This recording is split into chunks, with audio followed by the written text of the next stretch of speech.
Health 24 में आपका बहुत बहुत स्वागत है। मैं हूं पल्लवी झा। तो आज हम ऐसी समस्या या बीमारी का जिक्र करने जा रहे हैं जिससे हर वर्ग परेशान है, चाहे वो छोटा बच्चा हो या 80 साल का बुजुर्ग। इस समस्या से सबको जूझना पड़ रहा है। जी हां, आज हम पेट से जुड़ी समस्या पर बात करेंगे, खासकर पेट फूलना, पेट सख्त होना, हमेशा भरा भरा लगना, साथ ही दर्द का एहसास होना, ये ब्लोटिंग की समस्या कहलाती है। एक आंकड़ा कहता है कि पुरुषों के मुकाबले महिलाओं में सूजन अधिक आम है। ब्लोटिंग एक पाचन से जुड़ी समस्या है, साथ ही ये हार्मोन और स्ट्रेस जैसे फैक्टर के कारण भी होता है। कई बार ब्लोटिंग के पीछे बड़ी और गंभीर बीमारी भी हो सकती है, यानी आसान भाषा में कहें तो अधिक मात्रा में आंतों में गैस बनना। तो साफ यहां पर आप समझ सकते हैं कि जिस तरीके की ये समस्या है, तो इसी को लेकर आज हम ये खास चर्चा करने जा रहे हैं। आज हमारे साथ जाने माने एक्सपर्ट बताएंगे कि आखिर क्यों और कैसे ब्लोटिंग की होती है समस्या और कब ये ले लेती है गंभीर रूप। तो स्वागत करते हैं अपने तमाम गेस्ट का। हमारे साथ मौजूद हैं डॉक्टर अनिल अरोड़ा, जो कि बहुत जाने माने गैस्ट्रोएंट्रोलॉजिस्ट हैं, सर गंगाराम अस्पताल से हैं। डॉक्टर डीके गुप्ता, जो कि चेयरमैन है फेलिक्स हॉस्पिटल में। साथ ही साथ डॉक्टर रूपाली गोयल भी मौजूद हैं, जो कि गायनोकोलॉजिस्ट हैं अपोलो हॉस्पिटल से। और डॉक्टर परमेश्वर अरोड़ा भी जुड़ेंगे, जो कि हम आयुर्वेदाचार्य हैं। तो तमाम डॉक्टर्स इस वक्त हमारे साथ मौजूद हैं और आज जिस टॉपिक पर बात कर रहे हैं, और जैसा मैंने कहा कि हर आदमी इससे कहीं ना कहीं परेशान है, तो ऐसे में डॉक्टर डीके गुप्ता, मैं सीधे आपका रुख करूंगी। जब ये बात कह रही हूं तो आप इस बात से कितना इत्तेफाक रखते हैं और क्यों जूझ रहे हैं और क्यों बढ़ रही है समस्या?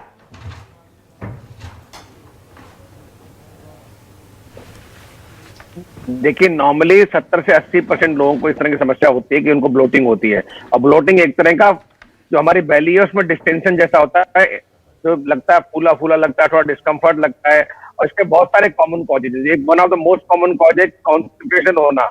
कॉन्स्टिपेशन होने की वजह से भी ब्लोटिंग होती है और उसमें लोगों को बहुत सारा लगता है कि उन्हें कॉन्स्टिपेशन नहीं है, बट सम टाइम बिकॉज अब जो बॉबल मूवमेंट है वो स्लो हो जाते हैं, उसकी वजह से जो थोड़ा इवोकेशन कम हो जाता है, उसकी वजह से मतलब पूरा फुल ब्लोन कॉन्स्टिपेशन नहीं होता, फिर भी कॉन्स्टिपेशन रहता है इन लोगों को और उसकी वजह से ब्लोटिंग होती है।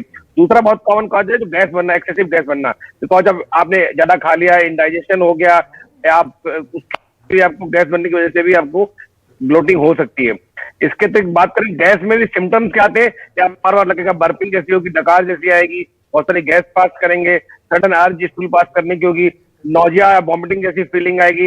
एक इनडाइजेशन बहुत बड़ा मेजर कॉज है, जिसका कारण है आपने बहुत सारा ज्यादा खा लिया है, हम डिस्क्रिप्शन बोलते हैं, खाना आदि खाना, एक्सेसिव अल्कोहल का यूज करना, या आपने जो कोई ऐसा मेडिकेशन लिया है जिससे हमारा गैस्ट्राइटिस होती है, जैसे ब्रूफेन है, कोई एनेस्टेट्स है, और या पेट में कोई माइनर इन्फेक्शन हो गया, उसकी वजह से इंडाइजेशन होता है, उसमें बहुत सारे ब्लोटिंग होती है। ब्लोटिंग के साथ साथ कभी कभी डायरिया, वॉमिटिंग या लूज मोशन या पेट में दर्द भी हो सकता है। इसके अलावा और जो कॉमन कॉजेज में आता है कि अगर आपकी आंत है तो स्मॉल इंटेस्टाइन बोलते हैं, उसमें अगर बैक्टीरियल ओवरग्रोथ हो गई है, उसकी वजह से भी इंडाइजेशन हो सकता है, ब्लोटिंग हो सकती है, गैस एक्सेस बन सकती है। कुछ लोगों में जिनका स्लो मूवमेंट होता है, फ्लूइड रिटेंशन है या इंटेस्टाइनल ऑब्स्ट्रक्शन है, उसकी वजह से भी ब्लोटिंग हो सकती है।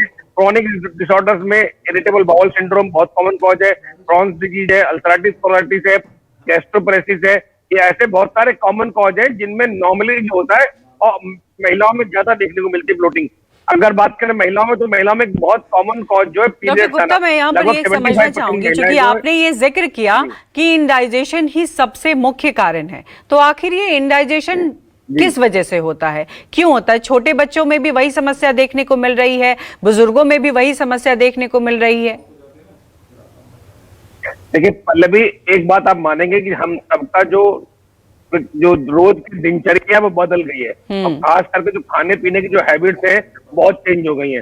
पहले हम लोग खूब सारा खाते थे, खूब सारी एक्सरसाइज करते थे, वॉक करते थे, खेतों में काम करते थे, या कुछ ना कुछ वॉकिंग एक्सरसाइज चलती रहती थी नॉर्मल रूटीन में।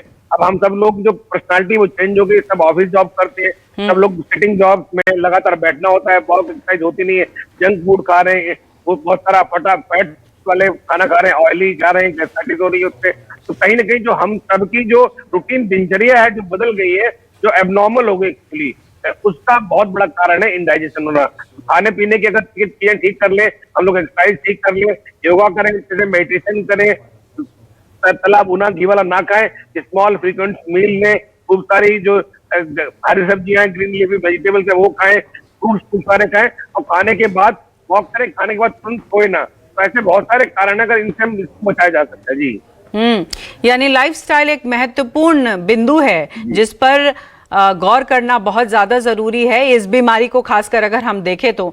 डॉक्टर रूपाली गोयल, आपसे सवाल करना चाहूंगी कि कहा जाता है कि पुरुषों के मुकाबले महिलाओं में ये ज्यादा समस्या देखी जाती है, आपको बड़ी वजह क्या लगती है और क्यों?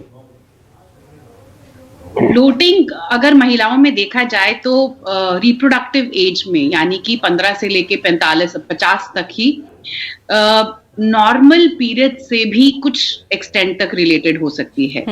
यानी कि जो नॉर्मल पीरियड से पहले प्री मेंस्ट्रुअल सिम्टम्स होते हैं लोगों को, महिलाओं को, ये पीरियड से होने से थोड़ी देर पहले उनको ब्लोटिंग होना शुरू हो जाता है, पीरियड के क्रैम्प्स होने शुरू हो जाते हैं।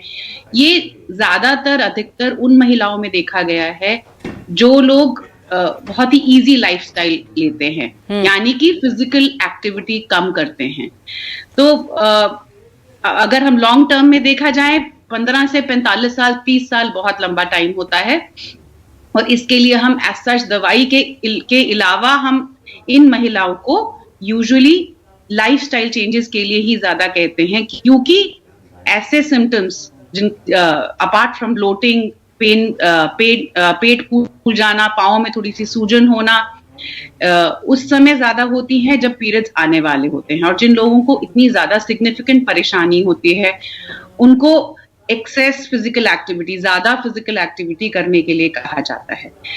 लेटर ऑन एज पे जब पीरियड्स खत्म हो जाते हैं, यानी कि मेनोपॉज हो जाता है, तब ये एक बहुत ही इंपॉर्टेंट सिम्टम होता है ओवेरियन कैंसर का। बट हाँ, शुरू में जब यंग है पेशेंट, जब महिलाएं यंग हैं, तो ये पीरियड से रिलेटेड होती हैं। बट उसके बाद अगर हम कहें 65 के आसपास अगर मरीज को ब्लोटिंग हो रही है, तो बहुत आवश्यक होता है कि ओवेरियन कैंसर की जांच कराई जाए, क्योंकि ओवेरियन कैंसर एक ऐसी बीमारी है जिसके पेट के सिम्टम्स ज्यादा होते हैं, पीरियड से रिलेटेड कोई सिम्टम्स नहीं होते, क्योंकि पीरियड्स एनीवेज शुरू उस समय तक रुक जाते हैं। तो ज्यादातर महिलाओं में, करीबन 50 से 60% महिलाओं में पेट फूलना या फिर कॉन्स्टिपेशन या डायरिया होना, ऐसी वाली समस्याएं ज्यादा दिखती। बिल्कुल, आपने बहुत महत्वपूर्ण बात कही है ओवेरियन कैंसर को लेकर के। मैं चाहूंगी कि इसको और ज्यादा लोगों को समझाएं कि जो व्यक्ति 45 या 60 के आसपास, जैसे आपने कहा, से ऊपर हैं, उनको कैसे समझना ये ज़रूरी है कि ये कैंसर का भी रूप ले सकता है, कि क्या सिम्टम्स होते हैं उसके, किस तरीके से वो समझे कि ये जो ब्लोटिंग है वो नॉर्मल नहीं है। क्योंकि जनरली लोगों को लगता है कि कुछ खा लिया, कुछ ज़्यादा खा लिया, इसकी वजह से गैस बन गई है, या कुछ ज़्यादा तेल तला हुआ सामान, ऐसे पदार्थ खा लिए, उसकी वजह से होता है। लेकिन जो आपने बात कही है वो बहुत महत्वपूर्ण है, इसलिए प्लीज़ इसको थोड़ा और विस्तार से समझाइए। अगर 60-65 साल की उम्र में सडनली ब्लोटिंग होने लग जाए, यानी कि पेट फूलने लग जाए, साथ साथ पेट भी बड़ा होने लग जाए, और सबसे बड़ी चीज है कि वजन कम होना शुरू हो जाए, भूख कम लगे, वजन कम होना शुरू हो जाए, और कुछ महिलाओं में थोड़ा बहुत ब्लीडिंग की प्रॉब्लम्स भी आती हैं, सब में नहीं आती हैं। इंडीड ओवेरियन कैंसर एक ऐसा कैंसर है जो स्टेज 3 में जाके डायग्नोज होता है। तो अगर हम सतर्क रहें, अगर सब लोग अपनी सेहत के बारे में सतर्क रहें, और अगर ऐसी सडनली ऑनसेट हो रही है जिसके साथ में वजन कम हो रहा है, भूख कम लग रही है, पेट का जो गर्थ है, यानी कि मोटापा, एकदम पेट फूलना शुरू हो गया है, ठीक है, इसमें हाथ पांव पतले होते हैं, पेट फूलता जाता है, साथ साथ थोड़ा बहुत धीरे धीरे पेट फूल के नोजिया, वॉमिटिंग भी लग जाता है, यानी कि उल्टी आने का जैसे मन करता है वैसे भी हो जाता है। तो फिर ये आवश्यक है कि कल जाने की बजाय आज जाएं, यानी कि जितनी जल्दी जाएंगे डॉक्टर को दिखाने के लिए उतना ज्यादा बेहतर होगा, क्योंकि स्टेज 3 में डायग्नोस होने से अच्छा है कि स्टेज 2 में हो, ताकि उसका बेहतर इलाज हो सके। तो ये सतर्कता हमारे को सबको रखनी पड़ेगी, और ये अवेयरनेस जो आप स्प्रेड कर रहे हो, यानी कि सबको ये नॉलेज दे रहे हो, ये बहुत ही अच्छी बात है, क्योंकि सबके पास पास कोई ना कोई रिश्तेदार तो होते ही हैं, चाहे वो खुद भी यंग हो, तो ये उनको बताना चाहिए। तो इस भुलावे में ना रहे कि अगर गैस हो रहा है या ब्लोटिंग हो रही है तो ये बस आम बात है, ये गंभीर बात भी हो सकती है, इसलिए जरूरी है इसके सिम्टम्स को समझना और नजरअंदाज ना करना। डॉक्टर डीके गुप्ता, बहुत सारे केसेस में देखा गया है कि खाने के तुरंत बाद ही ब्लोटिंग शुरू हो जाती है, ऐसा क्यों होता है? देखिए, खाने के तुरंत बाद अगर ब्लोटिंग स्टार्ट हो रही है तो इसको बहुत सीरियस कंसर्न नहीं मानते। नॉर्मली जब थोड़ा सा ईटिंग होती है तो ब्लोटिंग होती है, बट अगर खाने के बाद ब्लोटिंग हो रही है, पेट में दर्द हो रहा है, डिस्कम्फर्ट हो रहा है, या आपको नोजिया हो रहा है, वॉमिटिंग हो रहा है, ऐसी फीलिंग आ रही है, उबकाई जैसी आ रही है, और लगातार हमेशा बार बार ऐसा हो रहा है, तो आपको डॉक्टर को सलाह लेनी चाहिए। एक बार अपना अल्ट्रासाउंड बेसिक टेस्ट होता है जिसको हम करने कराना चाहिए। अगर लगता है अल्ट्रासाउंड को फंडिंग नहीं मिल रही है, प्रॉपर जीआई एंडोस्कोपी होती है जिससे हम लोग देख लेते हैं फंडस के स्टमक का वो कैसा है, बाकी स्टमक की लेयर कैसी है, गैस्ट्राइटिस सिम्टम तो नहीं है, या अल्सरेशन नहीं है, या कोई वहाँ पे हर्निएशन तो नहीं है किसी पाइप का, से ब्लोटिंग हो रही है, सर्जिकल कॉज ब्लॉक। तो खाने के बाद नॉर्मली क्या है, अगर आपको अवॉइड करना है ब्लोटिंग को, खाना एक तो ओवर ईटिंग ना करें, खाना हल्का खाएं, ग्रीन लीफी वेजिटेबल्स खाएं, अच्छा खासा फाइबर लें खाने में, कुछ तरह प्रोबायोटिक्स लें जैसे दही है, और घर के जो नेचुरल प्रोबायोटिक्स में पानी खूब सारा पिए, सोडियम इंटेक डाइट में अपना कम करें, और फ्रूट्स जो कुछ खाने ऐसे होते हैं सबको पता था हम लोग जिससे कोई एलर्जी होती है, जिससे प्रोटीन ज्यादा होती है, तेल युक्त वाले युक्त खाना है उसको थोड़ा कम खाना है। खाना को एक बात और ध्यान रखना है कि हमें खाना को आराम से चबा के खाना है। आजकल थोड़ा भाग दौड़ की जिंदगी में लोग खाने को टाइम कम देते हैं, खाना भाग दौड़ में खाते हैं, चबाते नहीं अच्छे से, डाइजेशन अच्छा नहीं होता, और वो जाकर भी ब्लोटिंग होता है। च्युइंगम बहुत सारे लोग खाने का, तो च्युइंगम से भी ब्लोटिंग होती है, च्युइंगम को अवॉइड करना चाहिए। और हल्का अगर वॉक कर सकते हैं खाना खाने के बाद, लाइट वॉक नंबर बाद, तुरंत सोए ना खाने के बाद, तो कहीं ना कहीं इससे आपकी ब्लोटिंग कम हो सकती है। घर के अंदर भी कुछ ऐसी रेमेडी है जिनकी यूज करके आप ब्लोटिंग कर सकते हो, फर्मेंट खा सकते हो, तब आप बेकिंग सोडा पानी को मिक्स करके पी सकते हो। और जो सिरका होता है, सिरका का अगर एप्पल सिरका का यूज करते हैं घर में, तो भी ब्लोटिंग को कम करता है। इसके अलावा कुछ लोगों जिसमें कॉमन बार बार ब्लोटिंग हो रही है, घर में रात को हीटिंग पैड्स से पानी की कोटिंग कर पानी गर्म करके सिकाई कर सकते हैं, इससे भी ब्लोटिंग कम। इसके अलावा अगर ये सब चीजें कर रहे हो आप और फिर भी ब्लोटिंग ठीक नहीं हो रही, then you need to consult a physician, gastroenterologist जो भी आपके आसपास है, जो आपका फैमिली फिजिशियन है, उसको डिस्कस करें और कोई कॉज करिए। उसके लिए कभी कभी टेस्ट कराना है आपके। चलिए, बिल्कुल बिल्कुल डॉक्टर, इन्हीं सब चीज़ों का ख्याल रखना है, तभी इस समस्या से निजात मिल सकती है। इस बीच डॉक्टर परमेश्वर अरोड़ा हमारे साथ जुड़ गए हैं, आयुर्वेदाचार्य हैं। बहुत स्वागत है सर आपका। चर्चा ब्लोटिंग पर हो रही है, और ऐसे में अभी तक जो एलोपैथिक इलाज है और एलोपैथिक जो सलाह है वो दोनों डॉक्टर लगातार दे रहे हैं, बता रहे हैं कि कैसे इससे बचना चाहिए और किस तरीके की गंभीर बीमारी का रूप ले लेता है ये ब्लोटिंग। ऐसे में आपसे समझना चाहूंगी कि आयुर्वेद में ब्लोटिंग की समस्या को कैसे देखा जाता है और इसके उपाय यानी कि उपचार क्या है? देखिए, जैसा कि हम लोग जनरली मानते हैं वही होता भी है। जब हम ओवर ईटिंग करते हैं, खाना मात्रा से अधिक खाते हैं और कहीं ना कहीं जल्दी खाना खाते हैं, बे टाइम खाना खाते हैं, जब हमारा खाना खाने का समय होता है वो समय निकाल करके हम खाना खाते हैं, तो और कभी कभी कुछ कॉम्बिनेशन में भी डिस्टर्बेंसेज होती हैं, लाइक वो दो चीजें जो एक साथ आपको नहीं खानी चाहिए वो चीजें आप खाते हैं, तो ये सारी चीजें अल्टीमेटली इनडाइजेशन में रिजल्ट करती हैं। तो इनडाइजेशन मतलब अजीर्ण आयुर्वेद की भाषा में बोलें तो, एंड उसकी वजह से एज पर the constitution of the body, आपने आज के टाइम में समय पे ये बड़ा पॉपुलर हो रहा है कि आपका बॉडी टाइप क्या है, आप वातिक हैं कि आपको पित्त दोष की प्रीडोमिनेंस है, या आप कफ हैं या त्रिदोषज हैं। तो depending on the body type आपको सिम्टम्स आते हैं। किसी को ब्लोटिंग होती है, किसी को एसिडिटी आती है, किसी को कॉन्स्टिपेशन आता है, किसी को तीनों चीजें आती हैं। तो ये डिपेंड करता है, लेकिन अल्टीमेट जो हम जाएं इसके बेसिक कोज पे जाएं तो बेसिक कोज में यही आता है कि जब हम वायोलेशंस इन ईटिंग करते हैं, वो चाहे क्वांटिटी के रूप में हो, चाहे वो क्वालिटी के रूप में हो, चाहे वो टाइमिंग का डिस्टर्बेंस हो, चाहे वो खाना खाने का तरीका। पल्लवी, आज के टाइम पे we don't have time to eat. हम लोग जो है नाश्ता ऐसे करते हैं कि परोठी को रोल किया और ऊपर से नीचे उतरते हैं और फटाफट खा लेते हैं। तो ये बहुत अच्छी चीजें भी अगर आप गलत तरीके से खाते हैं तो आपको ब्लोटिंग होगी। मतलब bloating is a symptom, basically bloating जो है सिम्टम है, और प्राइमरीली इनडाइजेशन का। जब आप खाना सही से नहीं पचा पाते तो आपको गैस बनती है, and that gas can lead to headache, arthritis, आपको कुछ इरिटेशन दे सकती है, नींद नहीं आना, मानसिक तनाव रहना, ये सब सिम्टम हो सकते हैं गैस की वजह से। आपको हेडेक की टैबलेट्स खानी पड़ रही है, वो हो सकता है कि बेसिक उसका रीजन जो है वो गैस फॉर्मेशन हो।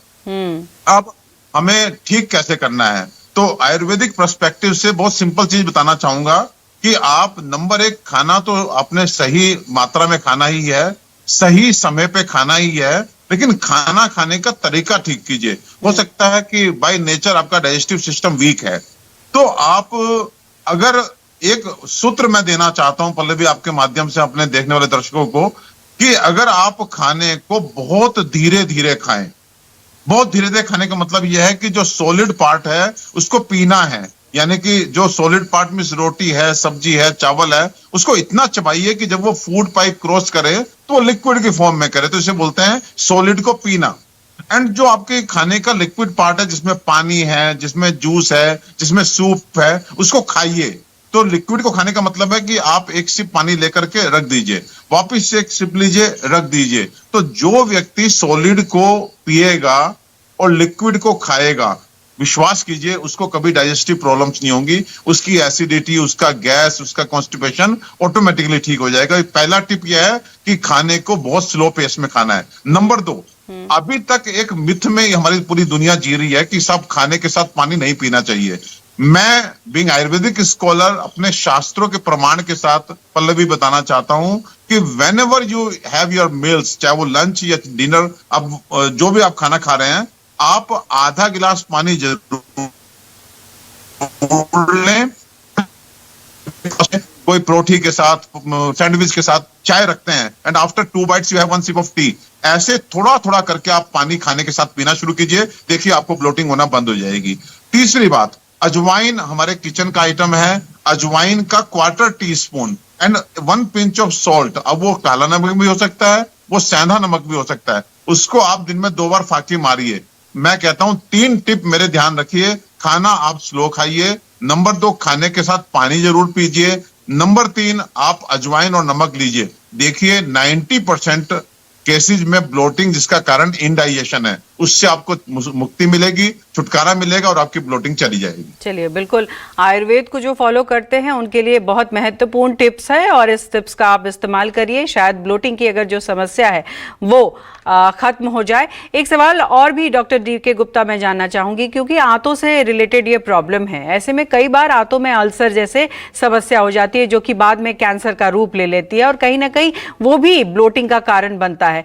तो किस तरीके से इसको समझा जाए और इसके क्या सिम्टम्स होते हैं? देखिए, आंतों में अल्सर के कई सारे कारण होते हैं। अगर आपको इंटेस्टिनल ऑब्स्ट्रक्शन हो रखा है, उसके बाद कोलाइटिस भी है, IBS हो रखा है, या अल्सरेटिव कोलाइटिस है, क्राउन डिजीज है, कई सारी ऐसी बीमारियां होती हैं जिसमें आंत जो इन्फेक्ट हो जाती है और नॉर्मली इसमें कभी-कभी एसिम्प्टोमेटिक हो सकता है। सिम्टम की बात करें तो लक्षण क्या होंगे? पेट में दर्द होगा। बिल्कुल डॉक्टर साहब, आपकी ऑडियो में थोड़ी समस्या आ रही है, शायद वो नेटवर्क का इशू हो सकता है जिसकी वजह से क्लैरिटी नहीं आ रही है। एक बार दोबारा मैं रुक करूंगी आपका, लेकिन डॉक्टर रूपाली मैं आपका रुक कर रही हूं। जिस तरीके से मैंने ये प्रश्न किया है कि कई बार आंतों में जो अल्सर फॉर्म होता है, जाहिर तौर पर कई बार कुछ ऐसी फूड होते हैं जो कि कहीं ना कहीं आपके शरीर को नुकसान पहुंचा रहे होते हैं। ये जब आंतों में अल्सर होते हैं वो कैसे और किस तरीके से घातक हो सकते हैं, और ब्लोटिंग कैसे होती है, इसको देखें तो। अगर हम गायनी पॉइंट ऑफ व्यू से बात करें, आंतों में अल्सर होना एक बहुत ही कॉमन प्रक्रिया है, स्पेशली प्रेगनेंसी में। मरीज को पहले से ही, क्योंकि अंदर पेट में बच्चा है तो वैसे भी फूल रहा होता है, ऊपर से हार्मोनल डिस्टर्बेंसेस हो रहे होते हैं, तो ये अल्सर की प्रॉब्लम उन लोगों में बहुत ज्यादा कॉमन होती है। और इस पीड़ना को शुरू में ही अगर हम कम कर सकें, इसके लिए प्रिकॉशंस ले सकें, तो बहुत ज्यादा जरूरी होता है। अगर हम प्रेग्नेंट महिलाओं की बात करें तो हम उनको कायदे से 2-2.5 घंटे में खाना खाने को कहते हैं कि क्योंकि प्रेगनेंसी वैसे भी बच्चे के लिए भी एक एक्सेलरेटेड स्टेट ऑफ फास्टिंग होता है। अगर आप 2 घंटा फास्टिंग है तो वो बच्चे के लिए 4 घंटा हो जाती है। तो फास्टिंग जैसी प्रक्रियाएं नहीं होनी चाहिए प्रेगनेंसी के दौरान भी, उससे भी अल्सर बनता है।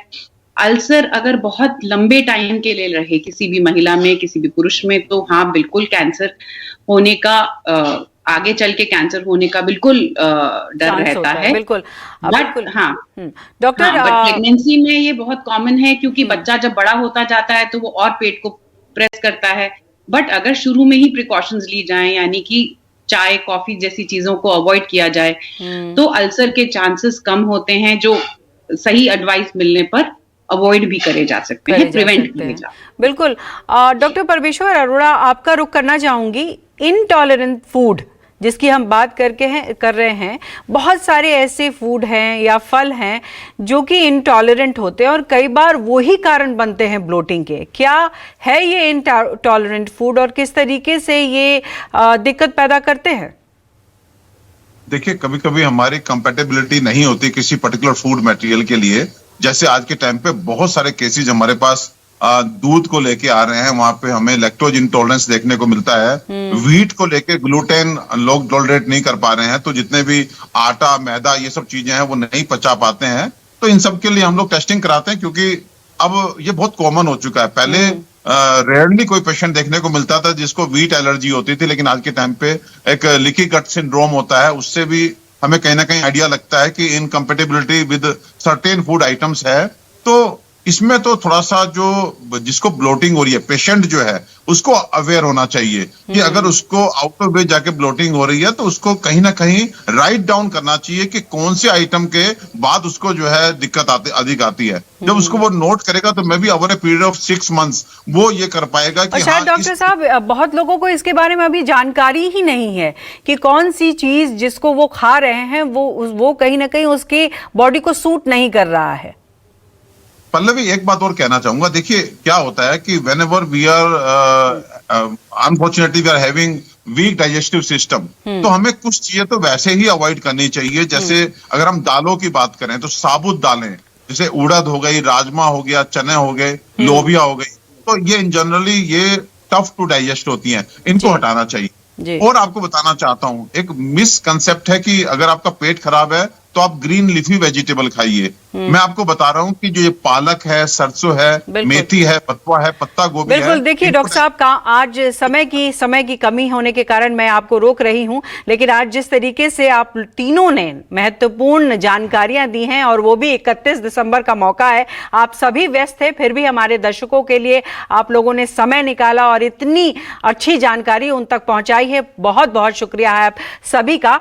आज के लिए बस इतना ही। अगले हफ्ते फिर होगी मुलाकात एक नए टॉपिक के साथ। इस बीच अगर आपके कोई सवाल हो तो हमें व्हाट्सएप पर भी सवाल भेज सकते हैं। हमारा नंबर है 9873940399। इसके अलावा हमारे ट्विटर हैंडल पर भी सवाल आप भेज सकते हैं। तो अगर सामान्य डाइट लेने के बाद भी आपको पेट फूलने की शिकायत रहती है तो इसे नजरअंदाज ना करें, डॉक्टर से संपर्क करें। स्वस्थ रहिए, सुरक्षित रहिए और देखते रहिए News 24।